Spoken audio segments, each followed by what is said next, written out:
No último domingo nós encerramos a mensagem dizendo: os pacificadores dão aos homens a palavra de Deus como o Filho, que era a própria encarnação dessa palavra. Para os pacificadores, esse é o seu maior privilégio, essa é a sua maior responsabilidade, esse é o seu maior prazer. O Espírito Santo, por minha boca, dizia no domingo passado: fale de Jesus ao mundo. Fale. Se você se acovardar, se você se intimidar, não poderá jamais ser chamado de filho de Deus. Pois seguem em marcha, Ashrei no hebraico, para o encontro com Adonai, os pacificadores, aqueles que promovem a verdadeira paz, que é a restauração da relação da humanidade com o Criador. De fato, disse o Senhor Jesus, sim, eles, os pacificadores, eles serão chamados filhos de Elohim. Hoje, estamos diante de Mateus capítulo 5, verso 10. Chegamos à última das bem-aventuranças. Quando o Senhor Jesus diz: seguem em marcha os perseguidos por causa da justiça. Sim, deles é o reino dos céus.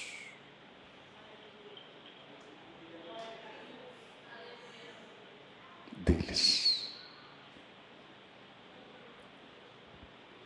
De um modo geral, há uma concordância entre pesquisadores da Escritura de que os dois versos subsequentes, versos 11 e 12 de Mateus capítulo 5, são uma elaboração, uma espécie de elaboração dessa bem-aventurança, dessa fala de Jesus no verso 10. Ou, quem sabe, uma aplicação dessa verdade, particularmente para a vida dos discípulos. Mas o que temos efetivamente é o seguinte: Jesus, nosso Senhor, teria concluído o retrato geral das características do crente, pois isso são as bem-aventuranças, no final do 10º versículo, e em seguida ele aplica essa última declaração particularmente aos discípulos.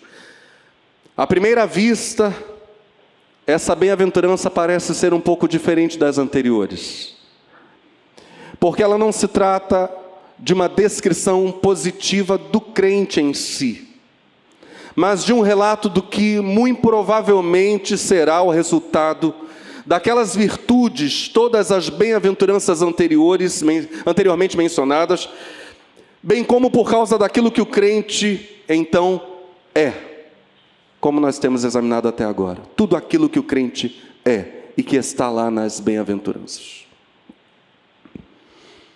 Mas, em última análise, essa última bem-aventurança não é diferente das outras. Ela continua sendo uma descrição do crente. O crente, o verdadeiro, é perseguido por ser um determinado tipo de pessoa e porque se comporta de uma certa maneira. O verdadeiro é perseguido. Nós podemos expressar essa questão dizendo o seguinte: todas as outras bem-aventuranças fazem uma descrição direta. Essa bem-aventurança faz uma descrição indireta. É como se Jesus estivesse dizendo algo assim: isso é o que vai acontecer com você, somente porque você é um verdadeiro crente. O efeito disso, esse é o fechamento do sermão nas bem-aventuranças, digo das bem-aventuranças no sermão. O efeito disso será perseguição. É interessante notarmos que evidentemente, essa última bem-aventurança, já acabamos de ver, ela se segue imediatamente à bem-aventurança dos pacificadores. Em certo sentido, Jesus está dizendo mesmo que pelo fato de o crente ser um pacificador, ele é perseguido. Quando o crente se mostra um verdadeiro pacificador, como vimos no domingo passado, não um mero pacifista, mas um promotor da relação entre os homens e Deus. Alguém que leva os seres humanos a viverem paz com Deus. Quando o crente se mostra um pacificador, o resultado que ele colhe do mundo é perseguição. A promessa vinculada a essa última bem-aventurança, isso é muito interessante, é a mesmíssima promessa ligada à primeira bem-aventurança. Jesus diz novamente: deles é o reino dos céus. Os humilhados pelo Espírito, lá no início, deles é o reino dos céus. Aqueles que sofrem perseguição, Jesus volta a esse tema: deles é o reino dos céus. Jesus começa pelo reino dos céus e Jesus termina pelo reino dos céus. Jesus termina a sua descrição do salvo com essa promessa, para deixar claro o seguinte: para o salvo e para Jesus, a coisa mais importante não é termos esta ou aquela bênção aqui, mas é sermos membros do reino dos céus. Essa é a questão fundamental e por isso Jesus volta para ela, tem que fechar com ela. Os judeus incrédulos cultivaram uma noção falsa a respeito do reino de Deus. Nós vimos isso já desde a primeira bem-aventurança. Jesus está dizendo algo como: olha, eu não estou falando sobre esse tipo de reino que vocês estão imaginando. O importante é que o ser humano reconheça que o meu reino é.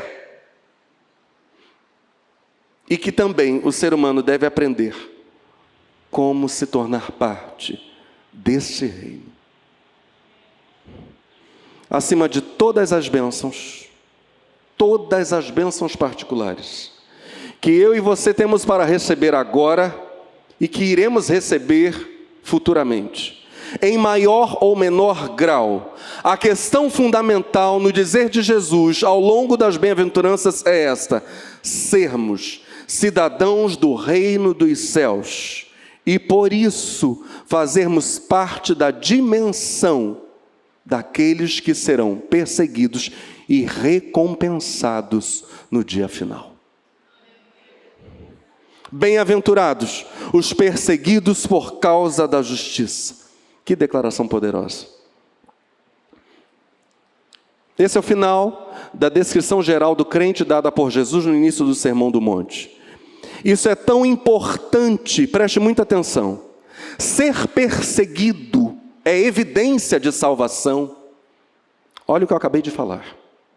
Ser perseguido é evidência de salvação, tanto quanto ser limpo de coração, tanto quanto ser um pacificador, tanto quanto ser um misericordioso. Isso é igualmente, no dizer de Jesus, característica da verdadeira conversão.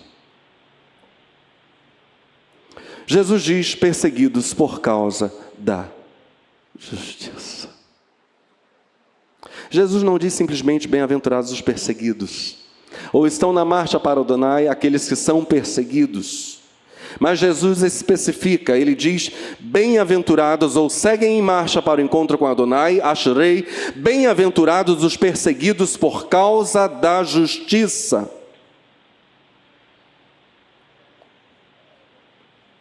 Essa é uma declaração muito importante para os nossos dias.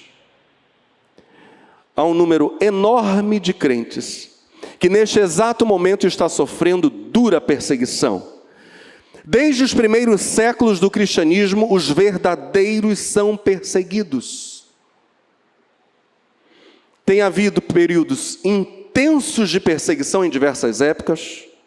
ao longo da história da igreja, porém, hoje a gente está vendo a coisa absolutamente generalizada. A perseguição está espalhada pelo mundo inteiro. Há um número enorme de cristãos, neste exato momento, sendo ativa e amargamente, duramente perseguidos. A Missão Portas Abertas, que cuida de cristãos perseguidos em pelo menos 50 países, afirma o seguinte: o número de cristãos perseguidos no mundo ultrapassa, olha como isso cresceu, 360 milhões. Até não mais de 10 anos, Portas Abertas falava sobre 250, 260. Hoje fala sobre mais de 360 milhões. Ou seja, diz Portas Abertas, 1 em cada 7 cristãos enfrenta perseguição alta, severa ou extrema. E há milhares que podem morrer por seguir a Jesus. Fato é que esses irmãos, esses mais de 360, monitorados pela Missão Portas Abertas, eles atualizam o quadro de países de perseguição ano após ano. Apesar disso, verdade é que no dizer de Jesus, os herdeiros do reino dos céus são os perseguidos por causa da justiça. Ou seja, todo verdadeiro cristão.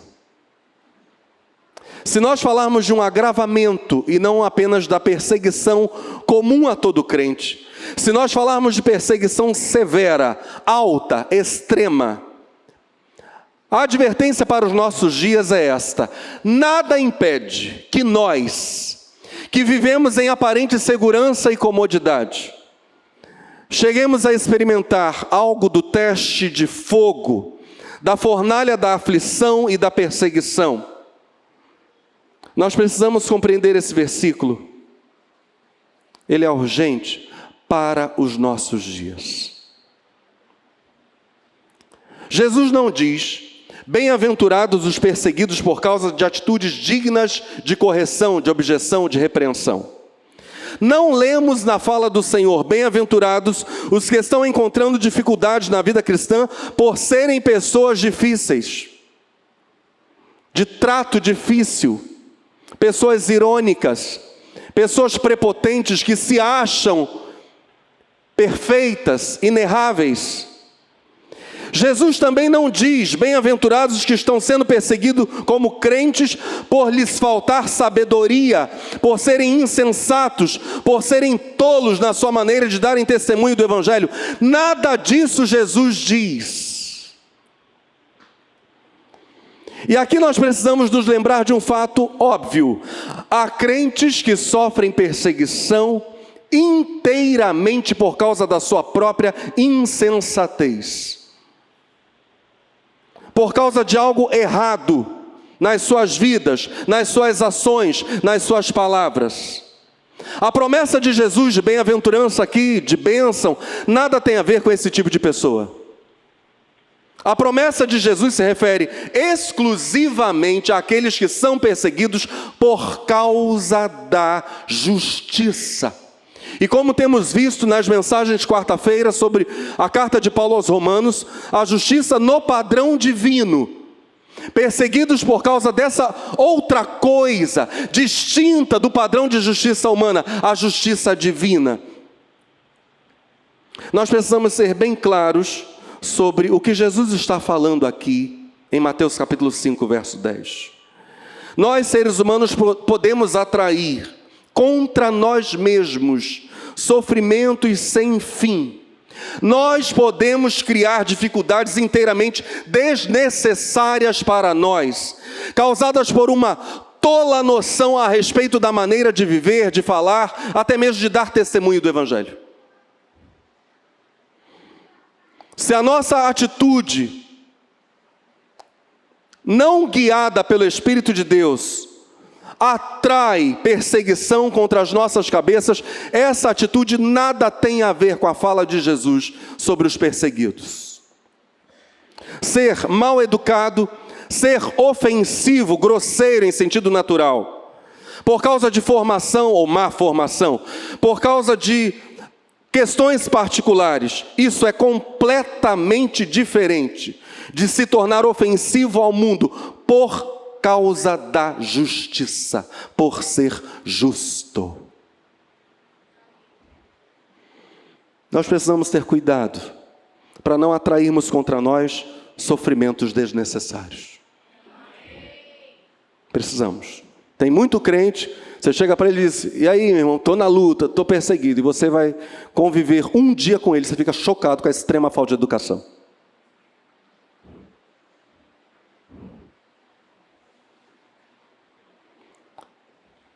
A Escritura diz que nós devemos ser prudentes como as serpentes e simples como as pombas. Deus nos livre de sofrer, qualquer um de nós, por havermos esquecido esse conselho de Jesus em Mateus 10,16. Sermos prudentes e sermos simples. Amém? Não lemos aqui, nas palavras de Jesus, em Mateus capítulo 5, verso 10, bem-aventurados os perseguidos por estarem fazendo algo de errado.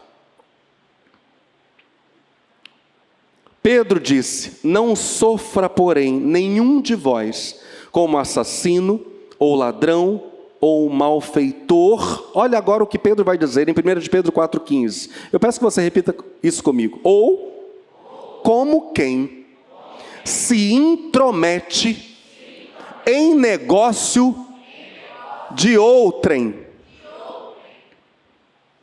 Pedro diz expressamente, e observa que ele coloca isso juntamente com assassino, ladrão e malfeitor.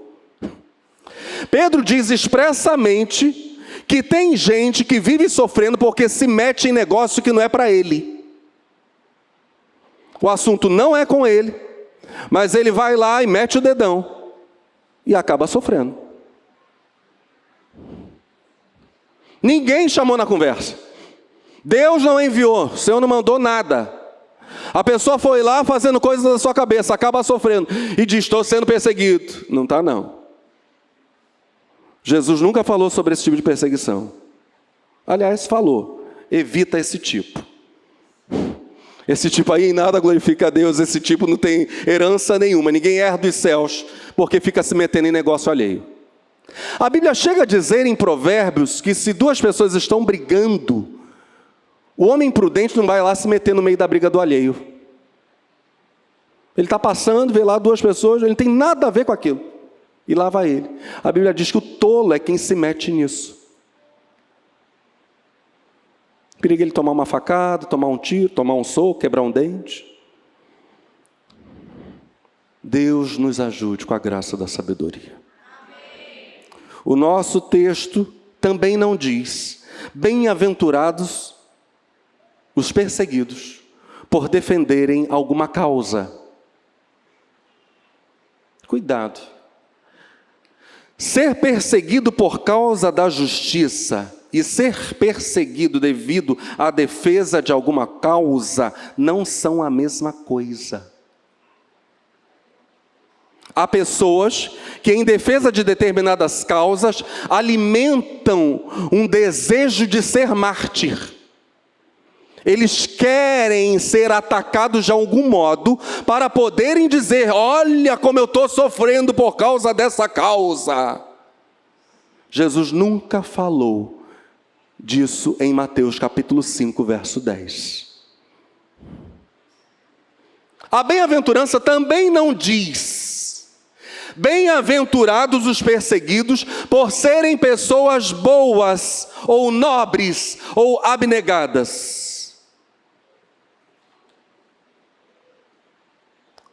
Essa bem-aventurança não diz que o salvo é perseguido devido a ser bom, devido à nobreza de caráter. Aliás, é altamente provável que ninguém será perseguido por haver sido bondoso ou por ter nobreza de caráter. Na verdade, o mundo até gosta disso. O mundo, de um modo geral, admira, louva pessoas que aparentam ser bondosas e nobres. O mundo só tem problema com justos. Há pessoas que fazem sacrifícios imensos, pessoas que desistem das suas carreiras, pessoas que desistem do seu dinheiro, da sua fortuna, do seu futuro, pessoas que até sacrificam as suas próprias vidas, e o mundo tem aplaudido essas pessoas como heróis. Então, esse tipo de coisa deveria despertar em nós uma suspeita do que propriamente Jesus está falando, quando afirma: bem-aventurados os perseguidos por causa da justiça. Porque Paulo chega a dizer em 1 Coríntios capítulo 13, ainda que eu desse o meu corpo para ser queimado, ainda que eu desse toda a minha fortuna para os pobres, e não tivesse uma determinada coisa, isso não teria valor nenhum. Isso não valeria nada para mim.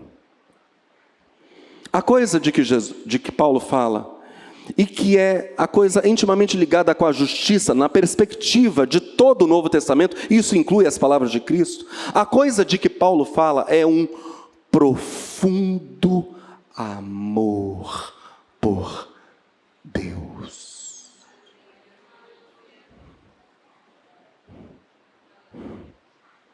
Se essas coisas não são movidas por amor a Deus, Paulo diz, elas não têm valor nenhum.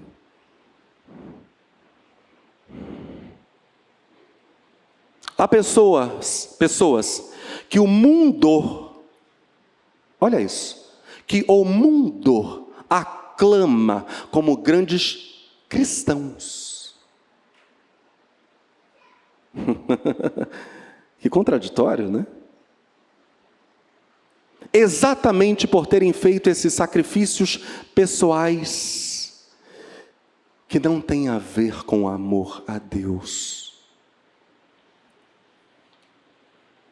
Sacrifícios pessoais necessariamente não são cristianismo. Isso pode ser qualquer coisa. Há um sem número de motivações para sacrifícios pessoais, inclusive a exaltação do próprio eu. Estamos juntos? A questão é, Deus sonda o mais profundo do coração e busca justamente aquela motivação que o glorifica, que o exalta. Deus não está em busca de mera nobreza em caráter geral. Não é isso que o cristianismo anseia, porque isso se degenera em humanismo barato. É só o tempo passar. O que está envolvido nessa bem-aventurança? Diga comigo, ser justo. Praticar a justiça. Agora a gente vai à questão fundamental. Eu peço que você repita para fins didáticos, a gente precisa internalizar isso. Isso ainda não está tão claro como pode ficar. A questão claríssima, cristalina é esta. Diga comigo, ser semelhante ao Senhor Jesus Cristo. Aleluia. Portanto, seguem em marcha os perseguidos por se parecerem com Jesus. Esse é o problema. Aqueles que se assemelham a Jesus. O justo. Não é assim que ele é chamado na Escritura? O justo. Matastes o santo e o justo, diz Pedro. Aqueles que se assemelham a Jesus Cristo, o justo, sempre serão perseguidos. Eis como o próprio Senhor Jesus coloca a questão. Ele faz uma declaração categórica. Em João capítulo 15, a partir do verso 18. Se o mundo vos odeia, sabei que primeiro do que a vós outros, me odiou a mim. Se vós fosseis do mundo, o mundo amaria o que é seu. Ou seja, o mundo teria com vocês uma relação amistosa, pacífica, serena. Volto à fala do Senhor Jesus. Se o mundo vos odeia, sabei que primeiro do que a vós outros me odiou a mim. Se vós fosseis do mundo, o mundo amaria o que era seu. Como, todavia, não sois do mundo, pelo contrário, dele vos escolhi, por isso, olha o fato que Jesus diz: o mundo vos odeia. Alguém consegue escapar dessa fala de Jesus? Jesus categoricamente diz que o salvo é odiado pelo mundo. Lembrando que o mundo não é terra, não é barro, não é areia, não é água, é gente, é o sistema. Prossigamos na fala do Senhor Jesus. Lembrai-vos da palavra que eu vos disse. Não é o servo maior do que seu Senhor. Se me perseguiram a mim, também perseguirão a vós outros.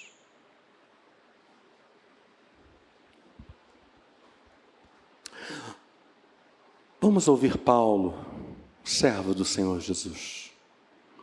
Ele escreve a Timóteo. Timóteo estava sofrendo perseguição, Timóteo estava triste por causa disso. Talvez Timóteo não tivesse clara a compreensão do que Paulo vai dizer ainda. 2 Timóteo capítulo 3, verso 12, Paulo escreve: ora, todos quantos... Paulo está concordando e só poderia fazer isso, concordar com Jesus. Ora, todos quantos querem viver piedosamente em Cristo Jesus serão perseguidos. De novo, a Bíblia está dando para nós uma afirmação categórica. Eu faço uma pergunta e peço que você não se manifeste, mas analise e responda diante de Deus. Você está sofrendo perseguição por causa do Evangelho? Por causa de Jesus Cristo? Por causa do justo? Por causa da justiça?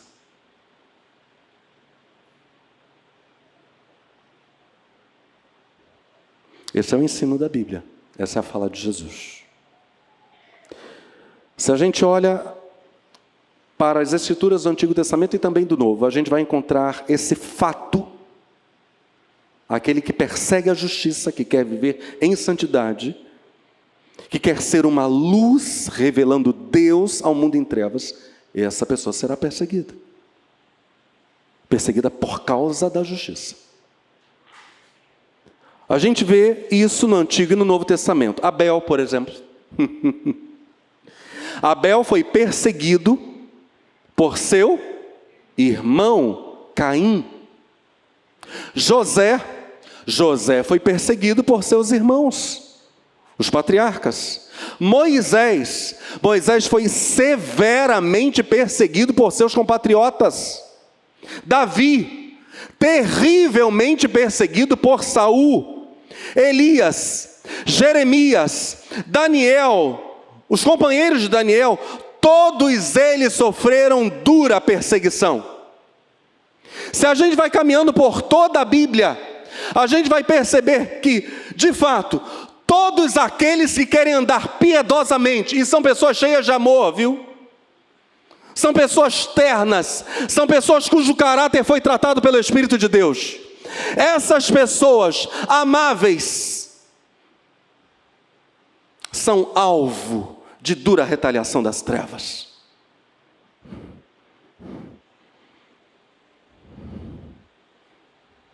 Nas páginas do Novo Testamento a gente encontra exatamente a mesma coisa. Nós olhamos para os apóstolos e vemos perseguição. Nós olhamos para Atos dos Apóstolos e vemos a igreja de Cristo sendo perseguida. Olhamos para Paulo falando sobre o seu apostolado, e apesar de um fato que nós precisamos destacar aqui, Paulo era extremamente gentil. Embora em diversas cartas haja trechos de uma gravidade, de uma seriedade extrema, Paulo exala ternura diante de uma leitura atenta de cada uma das suas cartas. Paulo, extremamente gentil, extremamente bondoso, reto, justo, íntegro, escreve: todos quantos querem viver piedosamente em Cristo Jesus, todos serão perseguidos. E ele sabia muito bem o que era isso. De cidade em cidade, ele saía de Antioquia da Psídia, ia para uma determinada cidade, ia para Jope, ia para outra cidade qualquer. Lá iam os seus perseguidores, lá iam os seus opositores. O maior exemplo, sem dúvida, na Escritura é de Jesus de Nazaré. Em sua completa, absoluta perfeição, na sua mansidão extrema, sua total obediência ao Pai, em sua gentileza que constrangia. O amor de Jesus é algo que nos constrange.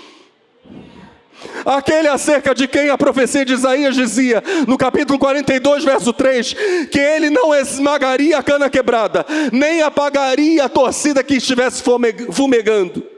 Nunca na história do mundo houve alguém tão gentil e bondoso como Jesus, mas a Bíblia diz que o mundo não o recebeu.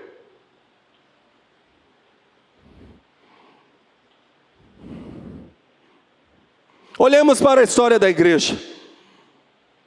A afirmativa de Jesus se cumpre ao longo dos séculos.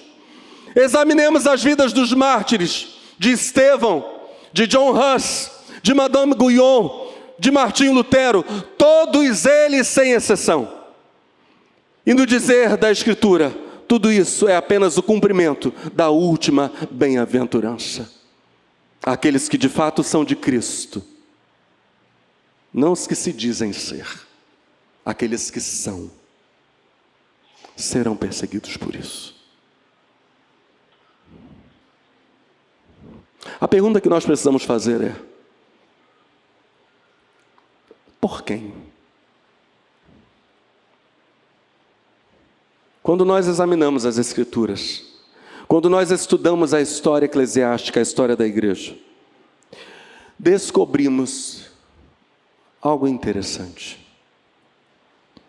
Frequentemente as perseguições não são movidas contra os seguidores de Cristo somente pelo mundo incrédulo.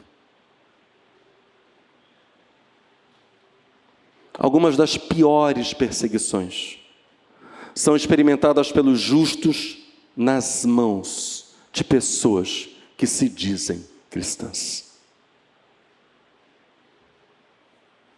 Frequentemente essas perseguições partem de chamados crentes nominais.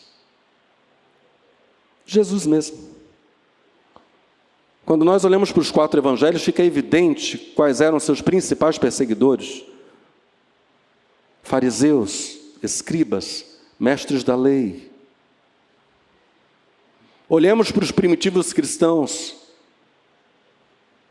A perseguição mais amarga é dos compatriotas judeus.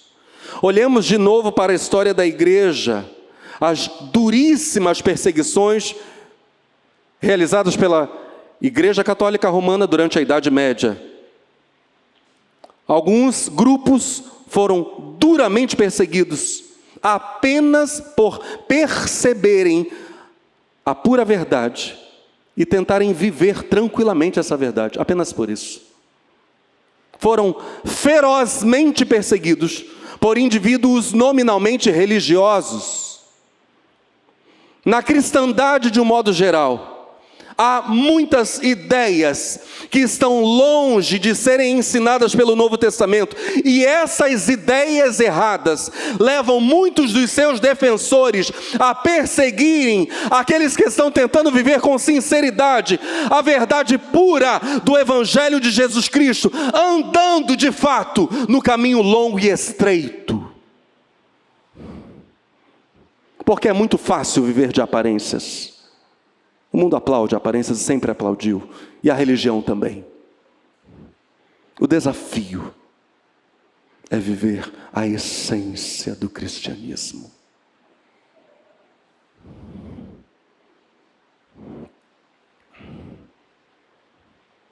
Há novos convertidos que são perseguidos por crentes mais maduros.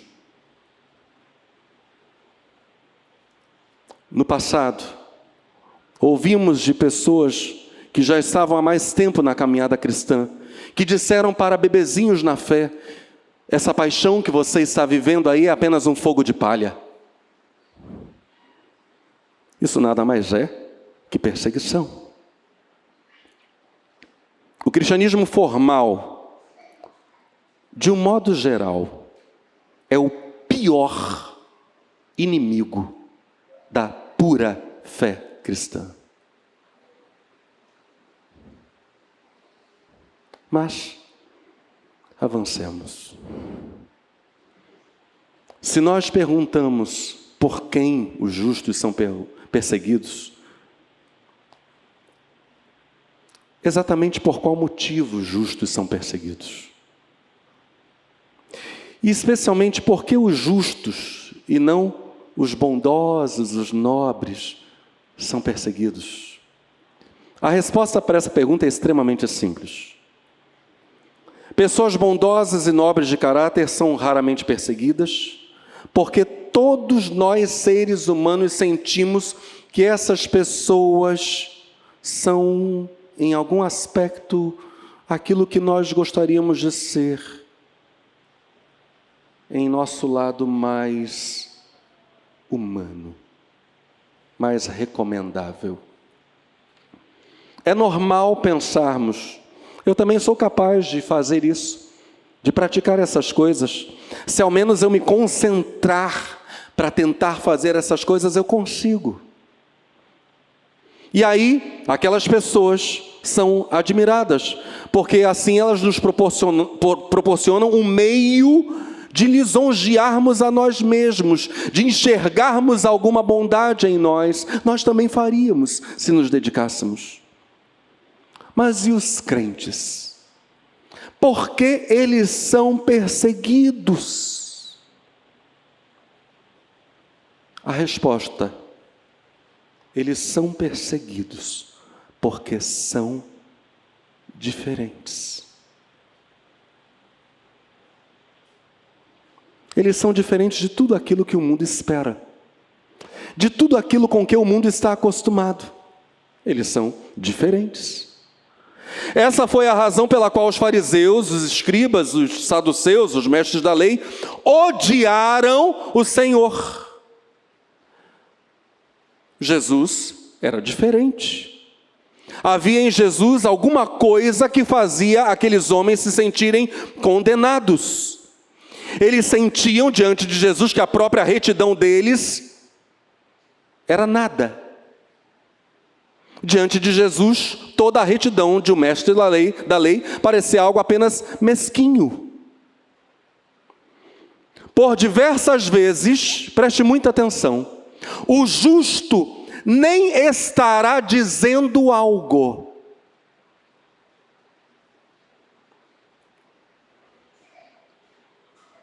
Ele nem estará condenando com as suas palavras aquilo que por vezes ele deverá condenar, mas em dado momento ele nem estará condenando com as suas palavras o mal. Porém, pelo simples fato de ele ser o que ele é, o mundo se sente indiretamente condenado por ele. O modo como o justo vive diz para mim, mundo, que o modo em que eu vivo é inaceitável, ainda que eu me ache justo aos meus próprios olhos. Quem está entendendo?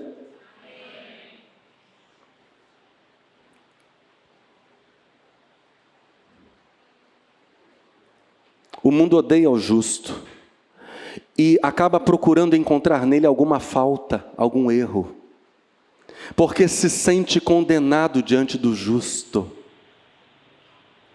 E nós não estamos dizendo com isso que somos melhores que os demais seres humanos, não.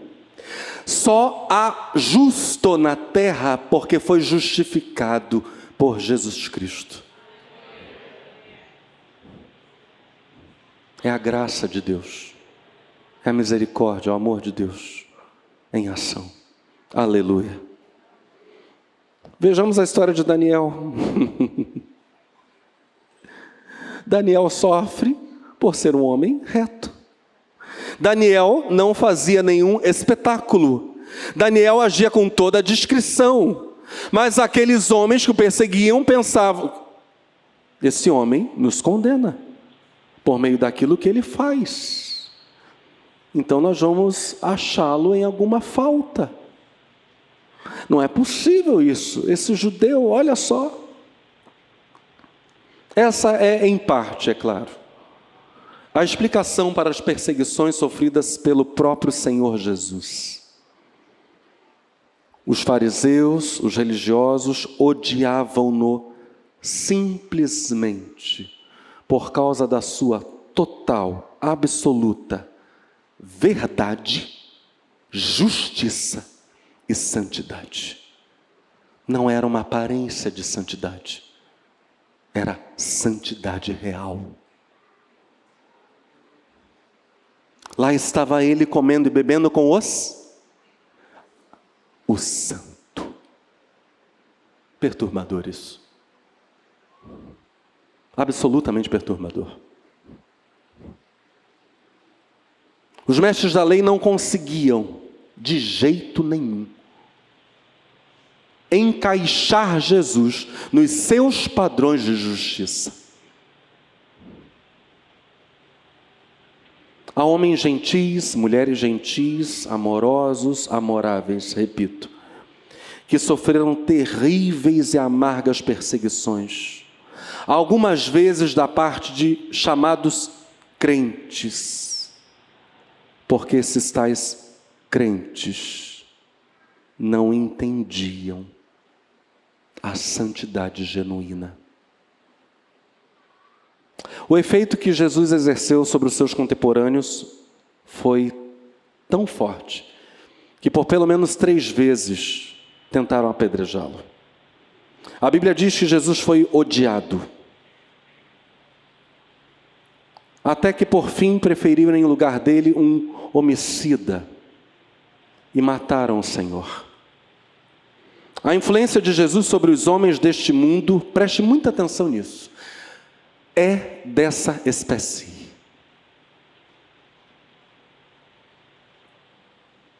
Do que estamos falando? Há pessoas mundanas, extremamente mundanas, que dizem admirar Jesus Cristo. Elas só dizem isso porque não o conhecem, porque jamais o viram. Porque se o vissem, das duas uma: ou se renderiam porque Jesus é maravilhoso, ou o odiariam como o mundo faz. Mas não é possível, é completamente impossível permanecer numa vida absolutamente mundana dizendo Jesus Cristo é admirável. No dizer de Jesus, isso não é possível. Isso nos conduz à seguinte conclusão: essa bem-aventurança sonda os nossos pensamentos a respeito do que nós pensamos que seja uma pessoa crente. Um crente, quem é ele? Um crente não é alguém que um dia levantou uma mão ou fez uma oração de entrega. Esse não é o crente. O crente é alguém que está numa busca inflamada por esta coisa, parecer com o Senhor Jesus. A última bem-aventurança põe isso em xeque. Porque se ele parecer com Jesus, ele será fatalmente perseguido. Jesus vai dizer em Lucas 6,26 sobre a impossibilidade de alguém ser verdadeiro crente e ser o queridinho do mundo. Ai de vós. Diga comigo, ai. Eu estou lendo Lucas 6,26, palavras do Senhor Jesus.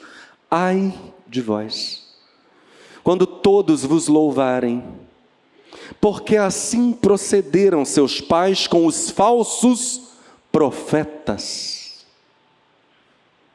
Então significa que você é um falso mensageiro, você é uma falsa testemunha. Então você não dá testemunho do verdadeiro evangelho, você dá testemunho de uma outra coisa. Talvez uma coisa que a sua própria mente religiosa inventou. Se você desse testemunho de mim, não ficariam todos aplaudindo você, todo mundo dizendo, olha que pessoa legal. Jesus diz que não. Ai de vós, quando todos vos louvarem, porque assim procederam seus pais com os falsos profetas. Mas, olha só que interessante, o falso discurso que hoje povoa a internet, né? Há uma ideia de que o crente perfeito quase sempre é o colegão, é o pop, que jamais com as suas atitudes constrange quem quer que seja. É o popular. É o popular na escola, na faculdade. Todo mundo acha ele muito legal. Mas se essa bem-aventurança exprime a verdade, nós não temos nessa ideia de que o crente perfeito é o colegão, é o popular. Se essa bem-aventurança exprime a verdade, nós não temos essa ideia, mas nós temos justamente o contrário. O verdadeiro crente é alguém que muitos não louvam.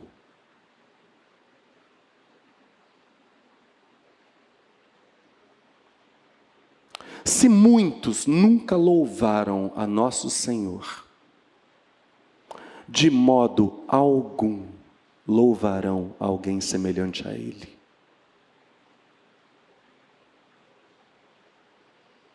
Ai de vós, de Jesus, quando todos vos louvarem.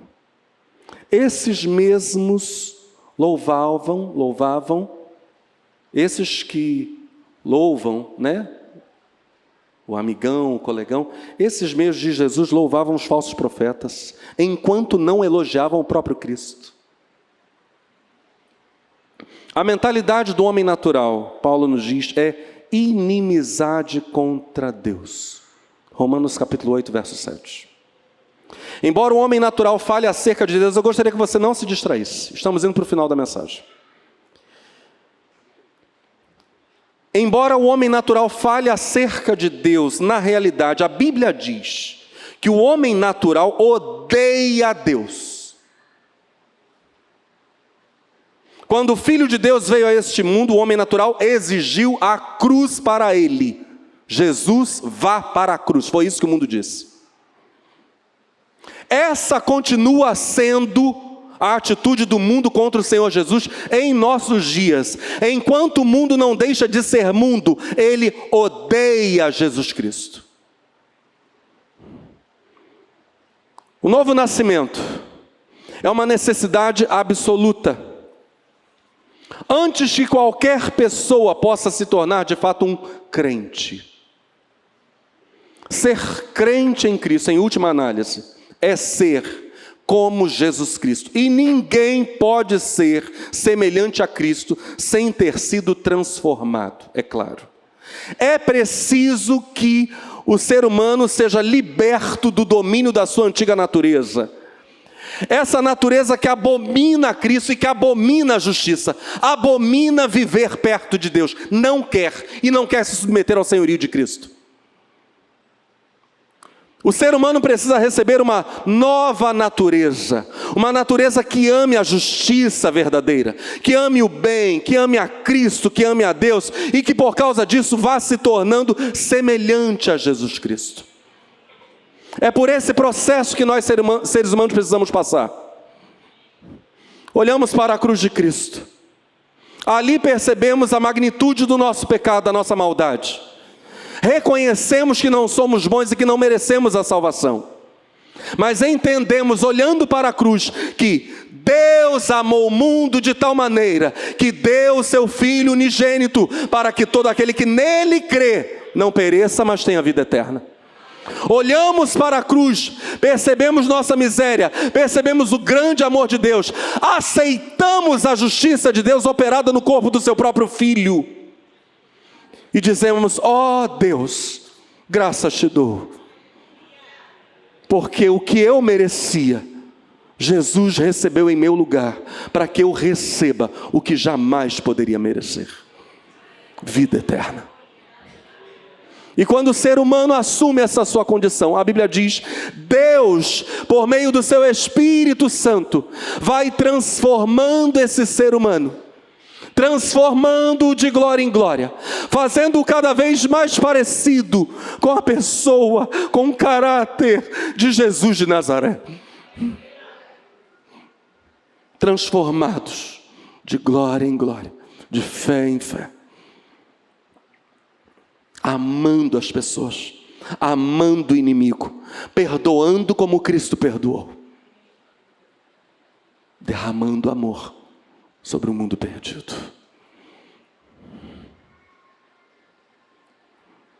Se alguém apenas imitar artificialmente Jesus Cristo, o mundo elogiará essa pessoa.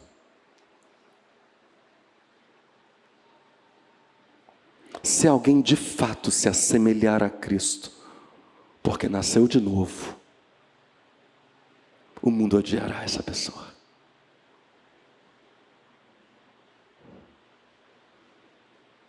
Então façamos a nós mesmos, a seguinte pergunta. Já sabemos, em nossa própria experiência, o que significa ser perseguido por causa da justiça.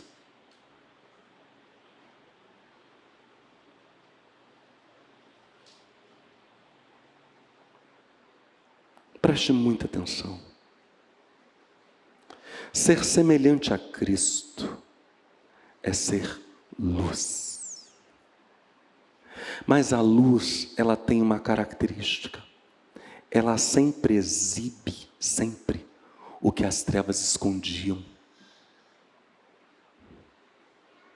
Isso é da natureza da luz.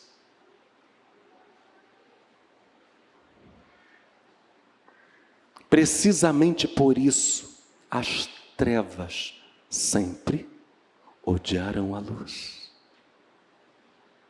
A luz mostra o que as trevas escondem. O nosso chamado não é sermos grosseiros com os nossos próximos, é sermos amorosos, é sermos gentis. Amém? Isso é fruto do Espírito, né? A pessoa é de bom trato. Isso é obra do Espírito em nós. Não convém que sejamos insensatos, tolos. Não convém que transformemos nossa fé em exibicionismo, em show. Tem muita gente indo para a internet dar show de fé. A fé não é isso. A fé em Cristo não é para isso. Não convém fazermos qualquer coisa provocativa para que os outros nos persigam. Não convém ter espírito de mártir. Basta ser como Cristo e as perseguições serão inevitáveis. Elas virão. E seja tranquilo. E aí está a glória da situação. Jesus diz: bem-aventurados sois, felizes sois, se for assim. Se vocês forem perseguidos por causa da justiça, ótimo, excelente, é sinal de que vocês estão em marcha. Se estivermos sendo perseguidos por causa de Cristo, da justiça, nós temos nesse fato, no dizer de Jesus nas bem-aventuranças, a prova final de que somos autênticos crentes. Essa é a prova final. Somos mesmo, no dizer de Jesus, cidadãos do reino dos céus. E aí Paulo acrescenta aos Filipenses, no capítulo 1, verso 29, vos foi concedida a graça, a bênção, o presente, a dádiva de padecerdes por Cristo e não somente de crerdes nele. Quando a gente lê em Atos dos Apóstolos o que os cristãos faziam quando eram perseguidos, a gente fica maravilhado. Eles agradeciam a Deus por isso, por finalmente serem considerados dignos de sofrer afrontas pelo nome de Jesus. Esse era o espírito dos crentes. E aqui eu relembro uma fala do nosso querido pastor Russell Shedd, não sei se a fala é dele, mas ele falou isso. O sangue dos mártires fertiliza o solo do mundo. Eu gostaria que nós assistíssemos um vídeo curto, são apenas 12 minutos. Um muçulmano chamado Afshin Javid pensava que estava servindo a Deus enquanto se envolveu com um grupo terrorista chamado Hezbollah. A pessoa que fez esse vídeo fez uma observação na descrição. O original desse testemunho é em inglês, então a gente vai ver já traduzido para o português. Ele diz Afshin Ziafat, mas esse irmão põe lá a correção na publicação, o nome é Afshin Javid. Que Deus, por meio do seu Espírito Santo maravilhoso, aprofunde em nós a compreensão dessas coisas. E que lembremos, o nosso sofrimento por amor a Cristo jamais será em vão. Pessoas poderão ser salvas por isso, resgatadas por isso. Muitos vão sair do mundo e entrar no reino dos céus, porque no caminho delas houve um crente, um verdadeiro crente, que aceitou falar de Jesus, ainda que o amigo não estivesse muito a fim de ouvir.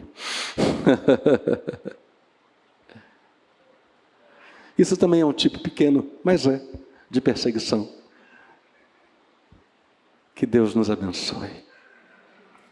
Vamos ao vídeo então.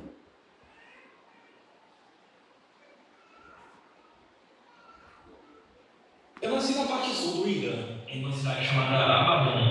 Eu nasci em uma família muçulmana xiita. O meu avô era um líder muçulmano e teve 19 filhos. E dos 19 filhos, ele teve 84 netos. E, obviamente, ele teve que escolher um para carregar e transmitir o padrão espiritual da vida e os ensinamentos para a próxima geração. E aconteceram algumas coisas, alguns acidentes onde eu deveria ter morrido. Mas todas as vezes, antes de uma situação de perigo vir em minha direção, eu via a silhueta de uma pessoa que sempre estava lá. Eu falava isso abertamente para todas as pessoas. E com isso, o meu avô pegou esse sinal e me deu muita atenção. Ele me ensinou todas as coisas que sabia sobre o islamismo. Eu me juntei ao Hezbollah, estive no exército por cerca de 3 anos e estudei o Alcorão extensivamente enquanto estive lá. O meu avô realmente plantou uma semente no meu coração, onde eu deveria compartilhar o Islã com os pobres cristãos que estavam enganados e que se desviaram. E que, obviamente, eu deveria ser um líder espiritual para a nossa família fora do Irã. Certa vez eu viajei para a Malásia, onde fui pego com 30 passaportes ilegais. E então eu fui preso. Eu comecei a ensinar o islamismo na prisão e a dizer para todos o que eles deveriam fazer e quais eram os seus deveres para com Allah. Essa era a minha rotina diária. Eu rezava 5 vezes por dia. Os xiitas rezam 3 vezes e eles incluem 17 rakats, ou palavras, nessas 3 vezes em que oram. Mas como eu queria passar mais tempo com Deus, eu rezava em 5 horários separados. E no final da noite, eu rezava orações extras. Eu tinha o hábito de ler o Alcorão de capa a capa, uma vez a cada 10 dias. E com isso, eu ganhei os poderes espirituais do Islã. No Alcorão existem os jinn, ou gênios, que são os seres espirituais. Então, falar com eles não é proibido. Existem histórias e conversas com eles que o próprio profeta Maomé teve. E eu consegui me conectar a esse círculo espiritual. E eu consegui adquirir os poderes deles. Eu orava pelas pessoas, especificamente quando alguém as machucava ou fazia algo com elas. E essas pessoas vinham até mim e me pediam para fazer uma oração. E imediatamente, essa pessoa que as prejudicou adoecia ou tinha um acidente. Esse tipo de coisa. Sabe, eu conseguia fechar os olhos e te dizer o que tal pessoa estava fazendo em outra sala. E isso me deixou com mais fome de poder. Então, eu passei a meditar mais e mais no meu Corão. E uma noite, enquanto eu estava fazendo isso, pois existem palavras no Corão que devem ser repetidas continuamente e repetidamente, mas que não têm nenhum significado. Elas são os segredos do Corão. E quando eu estava meditando sobre isso, um espírito entrou na sala. E ele era muito mais poderoso do que eu poderia suportar. Eu fiquei com muito medo. Então, eu tentei usar todas as ferramentas que o Islã me deu em nome de Allah. E eu dizia: eu ordeno que você saia. Satanás, eu o repreendo. Esse tipo de coisa. Eu usei tudo e nada estava ajudando. Naquele momento, eu estava totalmente desesperado e senti como se eu estivesse sufocando até a morte. Eu senti como se eu estivesse morrendo naquela cela. E então eu gritei aos céus e disse: Deus, me ajude! E imediatamente eu ouvi uma voz tão clara quanto você ouvindo minha voz agora, me dizendo: use o nome de Jesus. E eu não tinha pensado nisso nem por um segundo. Eu apenas me sentia como se estivesse me afogando. E se um homem está se afogando e você joga a corda para ele nunca vai te questionar sobre a cor da corda. Ele apenas vai se agarrar a ela. E foi isso que eu fiz. E eu disse: Jesus, se você é verdadeiro, mostre-me a si mesmo. E até hoje eu não tenho ideia do porquê eu disse isso dessa maneira, mas foi isso que eu disse. E antes que eu terminasse a frase, tudo voltou ao normal. Porém, essa ainda não foi a minha conversão. Esse foi o começo da minha confusão do porquê Jesus ajudaria um muçulmano. Eu tinha feito tudo o que estava ao meu alcance para ser um bom muçulmano. Eu já tinha tentado me comprometer no caminho de Allah e ser um mártir por ele. O governo do Irã estava acostumado a emitir para as pessoas que estavam dispostas a se sacrificar um Alcorão especial, que tinha o selo de permissão do governo. E por isso eu participei de execuções por enforcamento. Enfim, eu fiz tudo o que eu pensei que deveria fazer contra os infiéis e tudo o que eu podia fazer para compartilhar Allah com os desviados. Então eu sabia que algo estava errado. E não era porque eu duvidava de Allah ou do Islã, mas isso me confundiu. E eu tentei simplesmente esquecer isso. Mas aquela pergunta de por que Jesus ajudaria um muçulmano continuou vindo até mim. Eu acreditava em Maomé, o último profeta. Eu pensava que estava na religião perfeita. Então por que Jesus iria me ajudar? E naquele período de 2 semanas eu fiquei muito confuso. E eu disse: ok, eu vou orar e jejuar e pedir ao próprio Deus para me mostrar o caminho. É claro que naquele momento eu pensei nos vários versos e ensinamentos do Alcorão que dizem que os caminhos de Allah são muitos e que não importa em que parte da montanha você está escalando, você sempre chegará ao topo da mesma montanha. E então eu pensei que, bem, talvez seja isso que Deus é. Talvez Deus tenha um caminho específico para mim e Ele quer que eu siga esse caminho específico. E eu pensei que nunca descobriria a resposta a menos que eu fizesse essa pergunta. E então eu a fiz. Eu orei e jejuei. E do fundo do meu coração, com todas as minhas forças, eu perguntei a Deus: o que queres que eu faça? Que caminho queres que eu siga? E durante 2 semanas eu orei e jejuei em todas as horas em que consegui ficar acordado. Eu adormecia, acordava e orava, de novo e de novo, sempre perguntando a Deus: qual é o caminho que o Senhor quer que eu siga? E depois de 2 semanas sem sucesso, eu não tive resposta e fiquei muito frustrado. Então eu pensei: esquece, o que estou fazendo? Não tem hipótese nenhuma de descobrir o que Ele quer. Será que Deus realmente existe? Será que eu desperdicei toda a minha vida e tive medo todo esse tempo? Eu tentei fazer de tudo para agradar a Allah. Por que agora Ele me confunde? Se Allah é todo grande, Ele conhece o meu coração. Ele sabe que eu o amo. Eu perguntei para Ele se essas coisas são importantes. Eu orei por 2 semanas e nada aconteceu. E então eu disse: quer saber? Eu vou fazer o meu próprio caminho e vou fazer o que me agrada. E no exato momento em que eu disse isso, eu senti o poder de Deus enchendo a sala. E no Islã, o maior pecado que você pode cometer, e por isso nunca será perdoado, é duvidar do próprio Deus, duvidar dos seus ensinamentos, duvidar do seu profeta. E eu fiz isso. E no Islã, eles ensinam que Allah nunca visita seres humanos. Eu estava sentindo que tinha cometido um pecado imperdoável e a presença de Deus estava na sala. Então, eu fui confrontado imediatamente com a sua santidade, que colocou esse peso do pecado sobre mim. Eu sabia que Deus era justo e que por ele ser justo, ele deveria me matar e que ele deveria me limpar da face da terra porque eu estava cheio de pecados. E eu chorei, porque eu literalmente não queria morrer. Mas eu sabia que não havia chance. Ele era tão santo e eu era tão mau. Então eu corri para o canto da cela e segurei a minha cabeça em meus braços e apenas gritei: Deus, me perdoe, me perdoe, me perdoe. E enquanto eu chorava e dizia, me perdoe, eu senti um toque no meu ombro dizendo, eu te perdoo. E no mesmo instante em que essas palavras foram ditas, eu me senti fisicamente perdoado. E eu não consegui entender isso.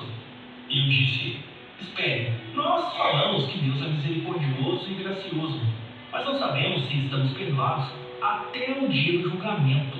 É por isso que não há um único versículo no Alcorão que diz que Maomé está no céu, porque ele deve esperar como todas as pessoas pelo dia da ressurreição, onde todos serão julgados. Então, como é que esse Deus diz, eu te perdoo, e como eu me sinto perdoado? Então eu perguntei e disse, quem é você? Pois eles não podem me perdoar, e eu me sinto perdoado agora. E ele me disse, eu sou o caminho, a verdade e a vida. E no momento em que eu ouvi essas palavras, eu sabia que elas eram de grande importância, mas eu não fazia nenhuma ideia do que elas significavam. Eu ainda não tinha ideia de quem era esse Deus. E então eu perguntei a ele, qual é o seu nome? E ele respondeu, Jesus Cristo, o Deus vivo. E no momento em que ele falou essas palavras, foi como se cada osso tivesse sido tirado do meu corpo. E eu simplesmente caí de cara no chão e comecei a chorar na presença de Deus. 18 anos se passaram, mas eu ainda não consigo esquecer o seu amor e a sua misericórdia. Eu não consigo esquecer o que ele fez por mim naquele dia. Ele simplesmente me perdoou. Eu me senti perdoado e caí de cara no chão. Eu apenas chorava, porque durante muitos anos eu tentei agradar a Deus, mas nada do que eu fiz pôde agradar a Deus. Eu me senti muito enganado, porque eles me disseram que Allah era Deus, e Ele não é Deus. Eles me disseram o que fazer pelo Hezbollah e a matar em nome de Allah. Mas então Deus enviou seu amor para mim, e meu coração, que estava sedento por Ele, disse, sim, esta é a verdade. Deus é sobre perdão. Deus é sobre amor. Eu chorei por 2 horas e apenas fiquei aos pés dele.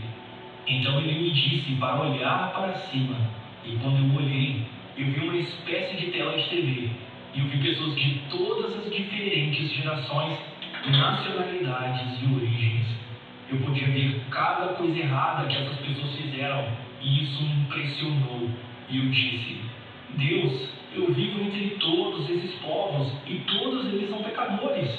E ele respondeu, eu te perdoei tão facilmente e com a mesma facilidade com que eu perdoei você, eu posso perdoá-los. Mas quem vai contar isso para eles? E então eu disse, envia-me, Senhor. E ele respondeu, vá. E foi assim que eu me tornei um cristão.